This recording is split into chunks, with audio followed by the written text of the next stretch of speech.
Salut tout le monde, c'est Flo pour Alcoin France. J'espère que vous allez bien, que vous avez passé un bon week-end. On se retrouve une fois de plus pour une nouvelle semaine de points de marché. On est lundi 3 novembre. Bon, c'est pas mal rouge ce matin, il semblerait.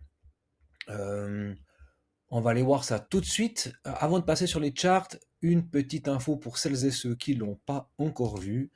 Valentin vous a fait ici, si ça veut bien s'afficher, un article complet sur l'airdrop qui pourrait arriver. Alors je dis bien qui pourrait, parce qu'on n'est pas encore sûr qu'il y aura un airdrop.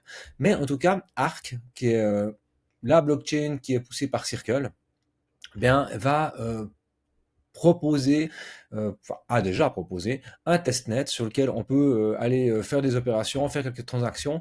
Il y a tout un article complet que Valentin vous a fait. C'est extrêmement simple, vous avez qu'à suivre pas par pas ce qu'il faut faire. Et puis, dans un second article, que je vous montrerai juste après, il vous explique les nouvelles opérations qu'on peut faire toujours sur ce testnet. Donc, quelque chose, voilà, si vous pouvez essayer de le faire quelques fois par semaine, 2, 3 fois par semaine, il semblerait que ce soit suffisant. Mais en tout cas, ça vous permet d'être vraiment dans les early adopters, early testers sur ce testnet. Et si à l'avenir, tout d'un coup, on apprend qu'il y a un airdrop qui se fait sur Arc, vous pourrez potentiellement être dans les personnes qui seraient éligibles. Donc voilà, vraiment un excellent article de Valentin.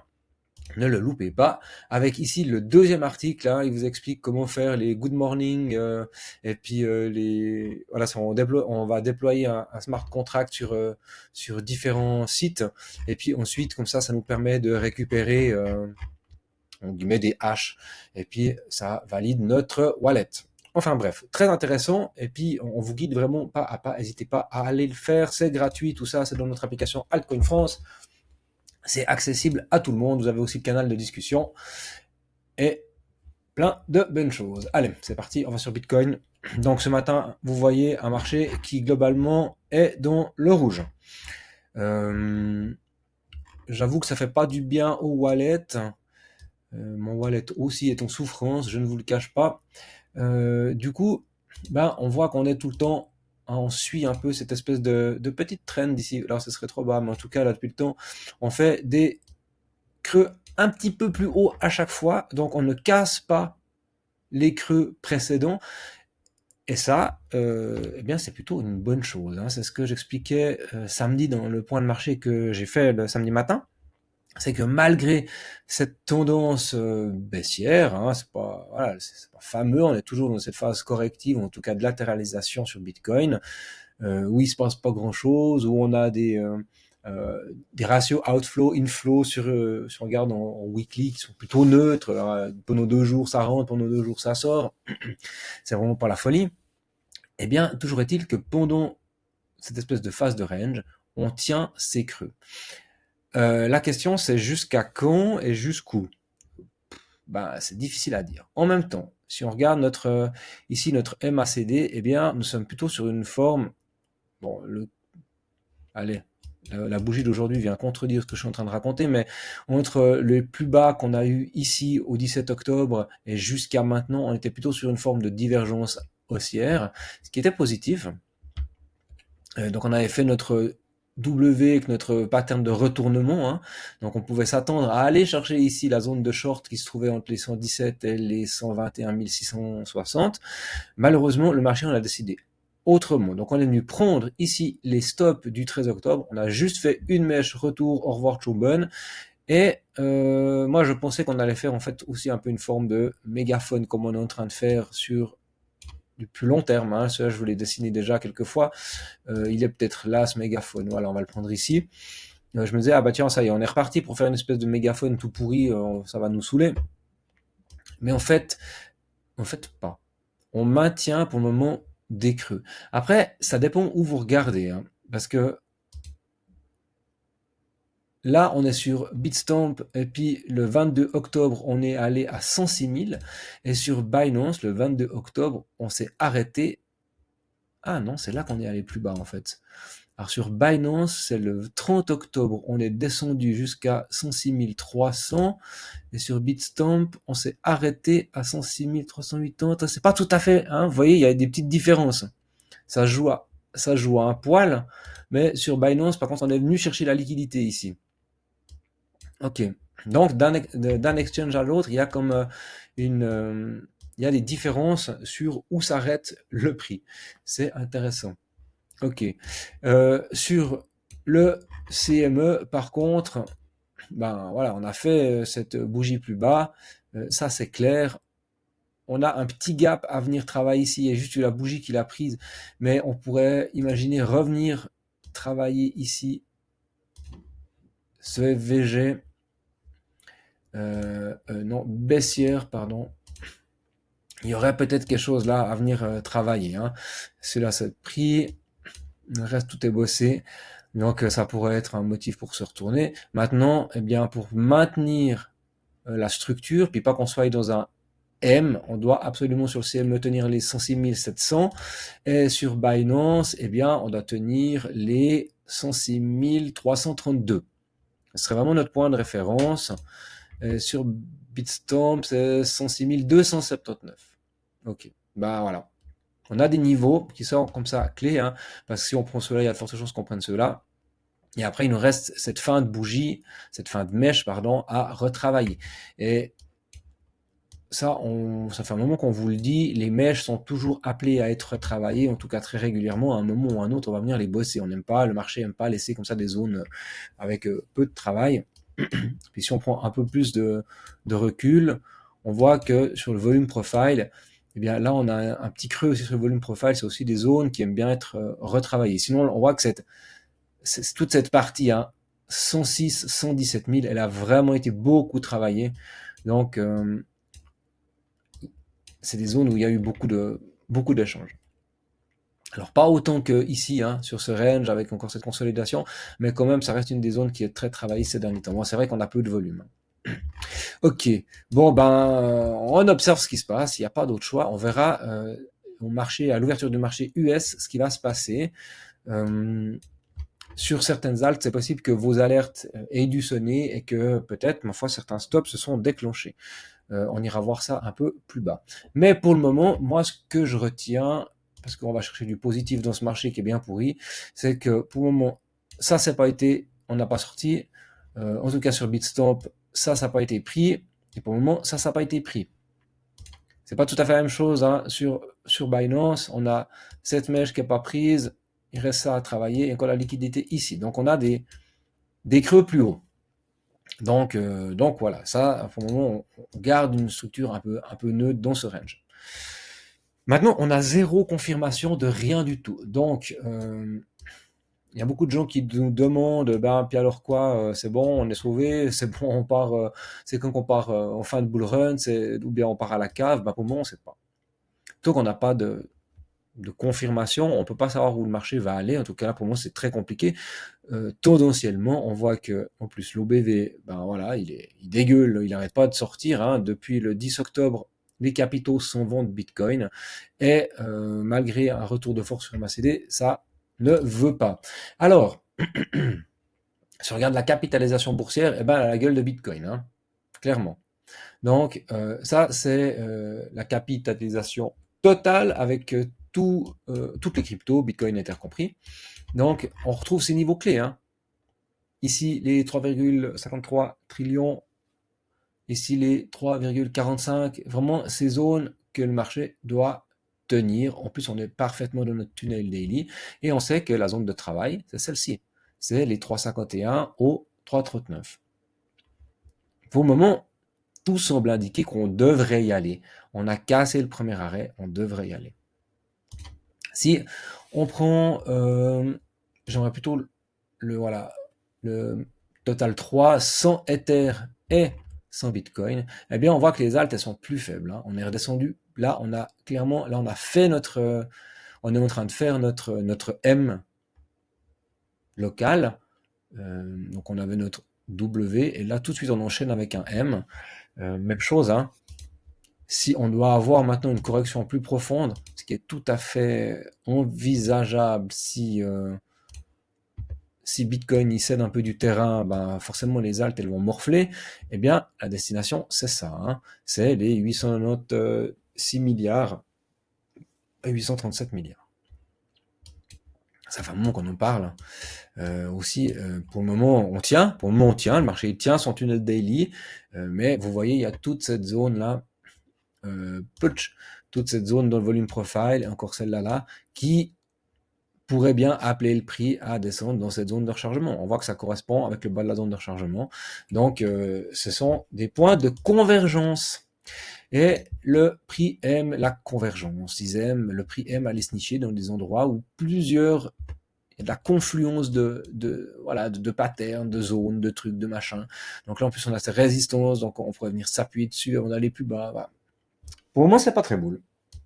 Pour le moment, c'est pas très boule. Est-ce que pour le moment, c'est dramatique? Non. Mais c'est pas très boule. Ah ouais, je voulais voir un truc avec vous qui est aussi important de garder en mémoire. C'est que si on prend, on va le prendre là, Bitcoin en weekly, parce que c'est aussi intéressant de prendre du recul. On va enlever les fibs pour qu'on voit bien. Pour le moment, en weekly, on tient les 38,2 de Fibo de cette dernière bonne impulsion là, hein, qui est partie à partir du 7 avril. On tient la zone. Et c'est vraiment, pour moi, toute cette zone-là qu'il faut tenir. Donc on voit, hein. Parce que si celle-là, elle cède, c'est là qu'on ira. 94 000 à 85 000. Alors, une fois de plus, aller dans cette zone-là, en termes de dynamique moyen terme, c'est pas grave. Parce que potentiellement, c'est ça qui nous attend. Ça ne dit rien de la dynamique long terme. Le creux a cassé pour que la dynamique long terme soit invalidée, vraiment sur une période plus longue et qu'on rentre dans une phase un peu critique de bear market, eh bien, pour moi, ce serait plutôt aller casser là-dessous les 77 000. Mais est-ce qu'on fera ça prochainement ou pas? C'est vraiment compliqué à dire. Et puis encore, parce qu'on pourrait très bien se dire qu'on prend le mouvement entier, et vous voyez que le premier œil, ouais, ben voilà, c'est ça, sous les 75 000. Parce que tant qu'on descend là-dessous, tant qu'on est dans la zone de rechargement du dernier mouvement, on est au-dessus des 38,2 de Fibo de l'entier de notre run. Et tant que ça, c'est pas cassé, tendanciellement, on est haussier. Par contre, c'est clair, nos altes, elles vont se prendre une dégivrée si on arrive là-dedans. En tout cas, une bonne partie. Et c'est là qu'on saura quelle alt vaut la peine, dans lesquelles ça vaut la peine de mettre un peu de portfolio, puis lesquelles il faut se barrer. Parce que les plus fortes tiendront leur position à peu de choses près, et les autres, elles vont se prendre des moins 50% des positions actuelles où elles en sont. Ça, il faut pas se leurrer. Mais ça, voilà. Ça, c'est un scénario qui est possible en termes de on doit aller chercher de la force, on doit liquider du monde, on doit faire peur aux gens par le temps, par une pression vendeuse, avant de pouvoir aller plus haut. C'est possible. C'est possible. Par contre, si ces zones-là, elles devaient commencer à lâcher sérieusement, si on devait aller là, alors c'est clair que là, vraiment, on aurait signé la fin, hein, de notre marché haussier. Pour le moment, on n'en est pas du tout là. Par contre, bah, c'est vrai que le marché, il n'est pas très réjouissant. En weekly, on a fait notre spring, là, on est venu notre fake out, on a pris notre liquidité, on a corrigé fortement, on n'est même pas revenu aux zones de short, et depuis là, on se transige de côté. Donc là, pour le moment, ce qu'on fait, c'est un range. Et c'est ça qu'on doit absolument tenir. Donc, oui, c'est chiant, oui, c'est lent, oui, c'est compliqué pour notre portfolio et notre portefeuille, pardon, tout morfle. Mais pour moi, vous voyez, on fait même une espèce de truc de compression là. On pourrait imaginer qu'on glandouille encore un peu comme ça, puis qu'on imprime un truc comme ça. Pof, pof, pof, pof, sortie haussière, on verra. Voilà. Pas grand chose d'autre à dire. Ether, en weekly, qu'est-ce qu'il nous fait? Eh bien, si on le prend comme ça, que j'enlève un peu les fibres, je les remettrai après, c'est pas bien grave. Eh bien, même chose, il nous fait une impulsion et il nous fait un falling wedge. Et les falling wedge, la plupart du temps, la résolution, elle est haussière. Alors, on va attendre cette résolution de falling wedge. Tac, tac, tac. Mais par contre, on peut aller encore un bout, hein. Sur Ether, ce qui est un petit peu plus compliqué, j'ai l'impression, c'est que notre impulsion du crash, elle a quand même venu travailler déjà les 38.2, bon, réintégration rapide. Mais là, par contre, la chart, elle est moins belle, hein. En weekly, vous voyez, on a très clairement des sommets, des creux, des sommets plus bas, des creux plus bas, des sommets plus bas, des creux plus bas. Allez, on va considérer celui-là, puis pas la mèche, pour qu'on soit bien dans le truc, avec un creux, un sommet, et puis encore un creux. Donc, on fait vraiment cette théorie de dos pour le moment sur Ether. Et ça, c'est vraiment pour le moment baissier.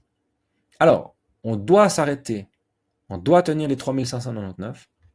Si on casse les 3599, disons qu'on va un peu plus bas, qu'on va se promener juste sous les 3526, tunnel Daily Vega, on va se dire ok, un peu comme on l'a fait sur la mèche ici, hein, mais si on va sérieusement plus bas, si on commence à attaquer ces imbalances haussières, c'est clair, on va retourner là-dessus, hein. Mais si on traverse ces 3599, il n'y a rien qui nous retient. Après, c'est go. C'est en bas à la cave, c'est les 2760. Alors, je dis pas, hein, peut-être qu'on fait ça, avant d'aller faire ça. C'est possible. Mais pour le moment, la pattern, c'est ça. Si on casse les 3599. Si on s'arrête avant. Alors, scénario plus boule. Allez, beau mon cœur. On arrive là, on commence à rebondir. Hop, attendez, je vais faire un truc, c'est que je vais enlever déjà ce bordel. Puis je vais... Ah, il est déjà enlevé les mains. Ok, alors, scénario boule.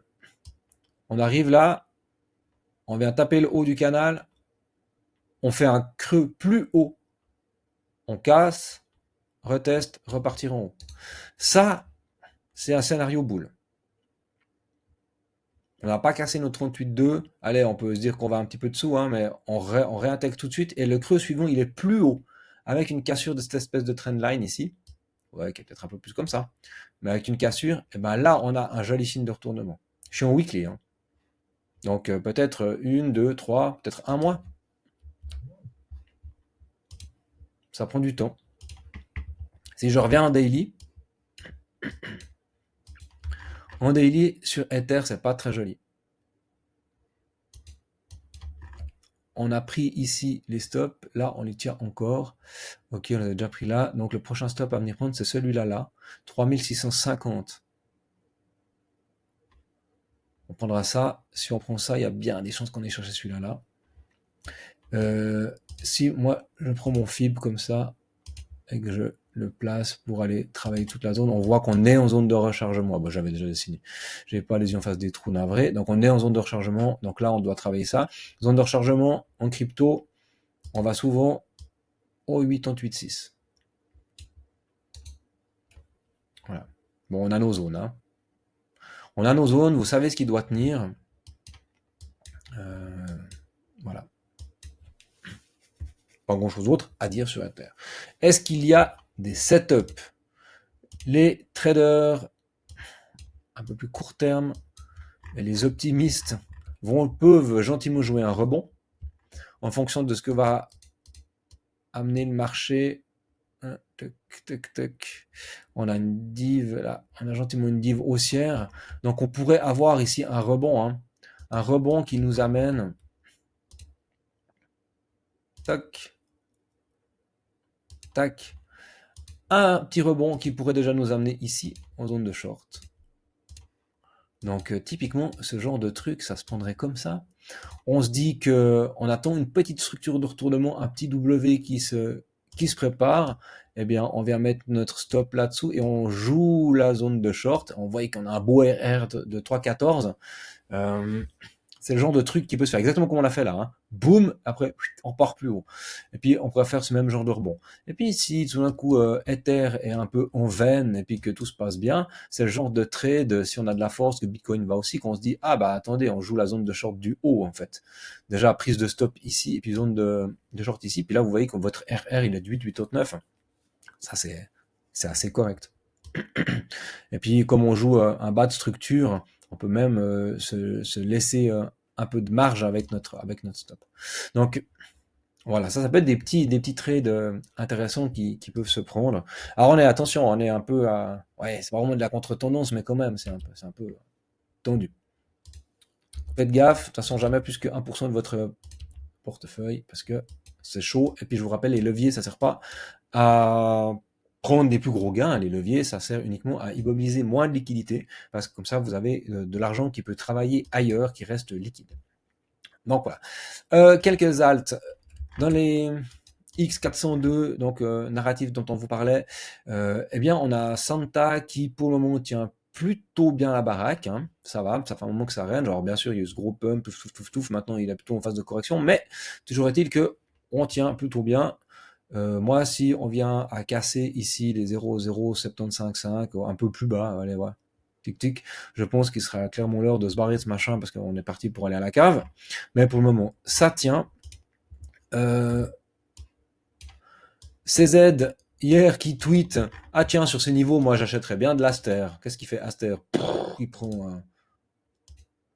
Voilà, 40%, super. Et depuis, qu'est-ce qui se passe? Eh bien, ça corrige.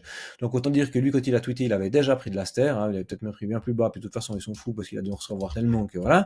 Et du coup, ça lui permet de vendre gentiment avec une petite plus-value de 40%. Tranquille, peinard, il peut pas s'empêcher de tweeter. Donc voilà, de la manip comme on les aime. Mais cela dit, effectivement, on est sur des niveaux intéressants. Attention à ces bougies-là, comme ça, d'impulsion, qui viennent casser les dynamiques baissières. Pour moi, ça ne veut pas dire que la dynamique, elle est invalidée.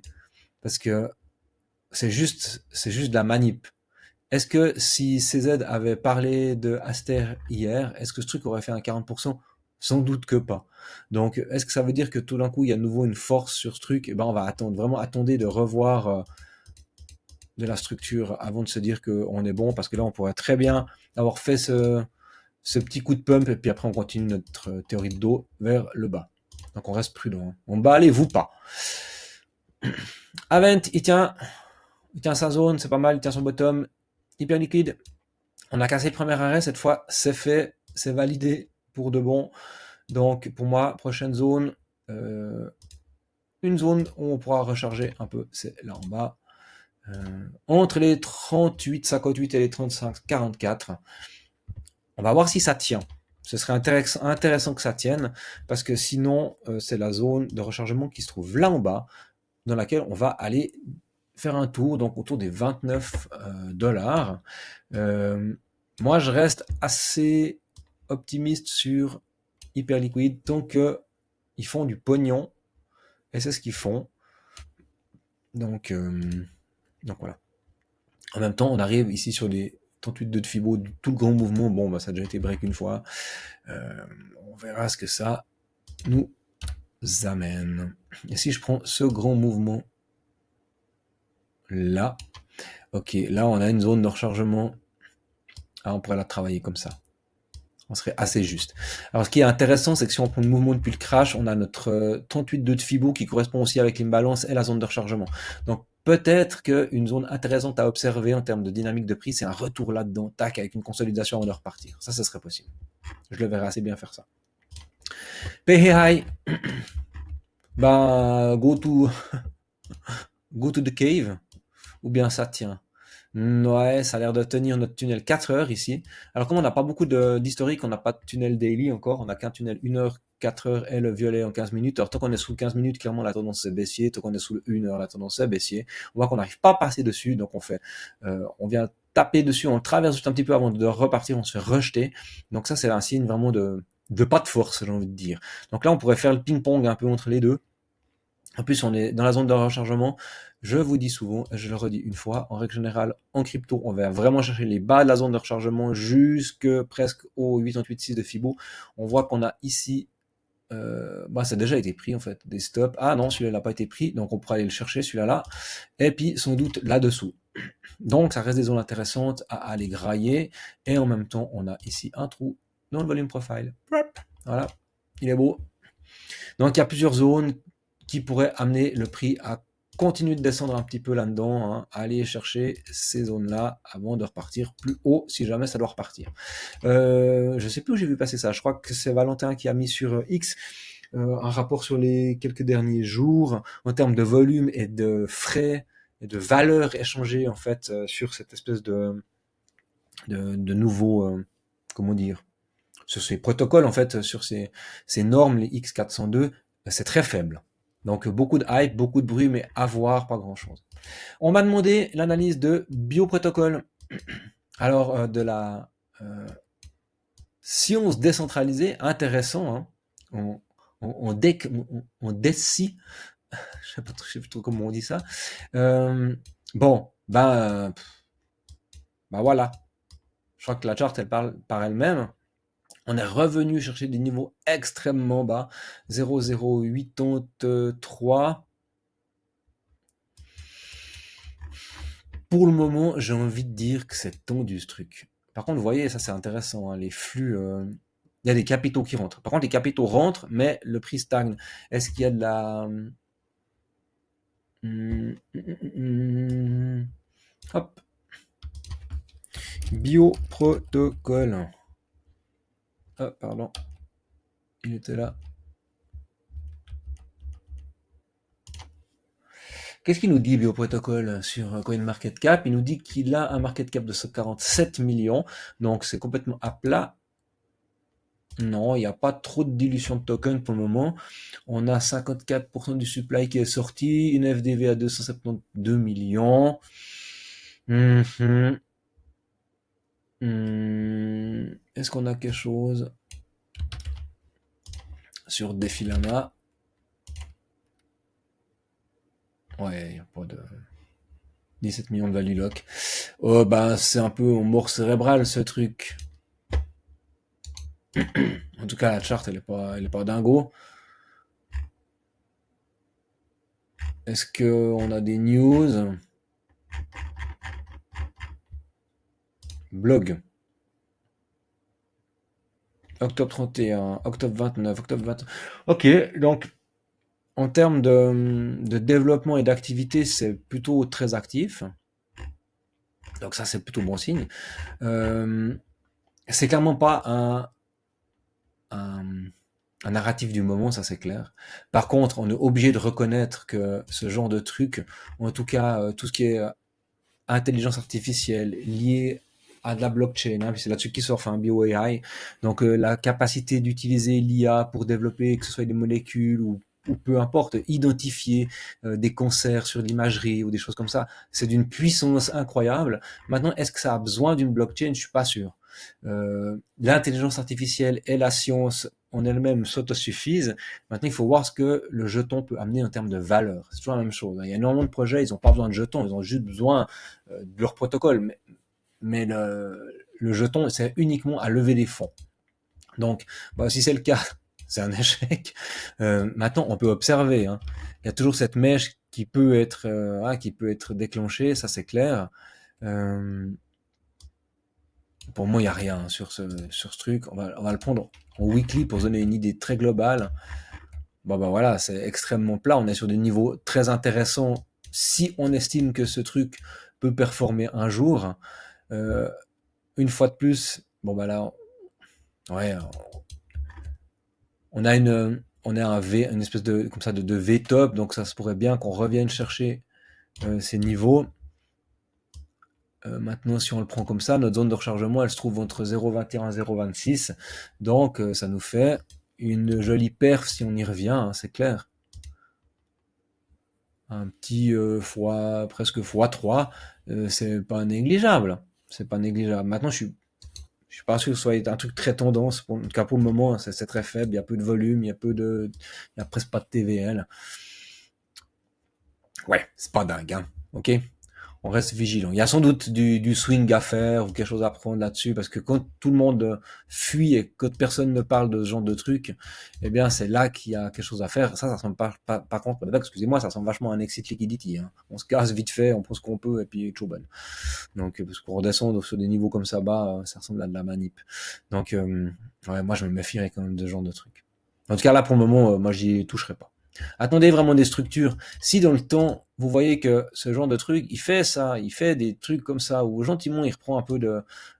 Il en fait 5, 6 à la suite, qui fait des petits, après il en fait un plus gros, après il en refait un autre, après il en fait un autre, puis qui nous dessine des trucs un peu comme ça qu'on a vraiment, on se dit, ouais, tu sais, c'est des W qui sont imbriqués dans des W, vous les trouvez en daily, en 3 jours, en weekly, voire même tout d'un coup vous allez les regarder en monthly, puis que vous dites, non, W c'est quand même pas possible, il nous a fait un W monthly, eh bien là, il n'y a rien, boum, c'est plutôt un M monthly, donc fuyez, pauvre fou, voilà. Extra, bon, bah, je crois que j'ai fait le tour pour aujourd'hui. N'hésitez pas à lâcher un commentaire, à mettre un pouce bleu, ça nous aide pour le référencement. Vous pouvez bien sûr nous rejoindre aussi pour avoir tout plein d'infos, des calls, des opportunités de pré-sale. Hein. On s'est fait assez plaisir, il faut le dire, sur Santa, sur tous ces trucs. L'équipe les a repérés assez tôt, ça a permis à du monde de rentrer, des membres de notre programme Elite Investor. Donc pour nous rejoindre, c'est très simple, vous prenez un appel stratégique avec nous, on discute un peu, on regarde ce que vous voulez faire, vous en êtes, quel est votre portefeuille, c'est quoi vos optiques, c'est quoi votre portfolio et tout ça.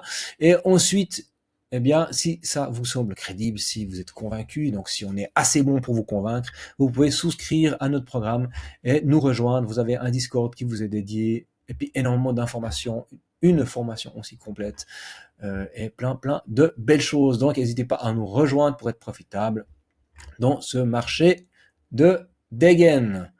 Sur ce, moi, je vous souhaite une excellente journée. On se retrouve demain pour un nouveau point de marché si tout va bien. Et d'ici là, portez-vous bien. Allez, ciao!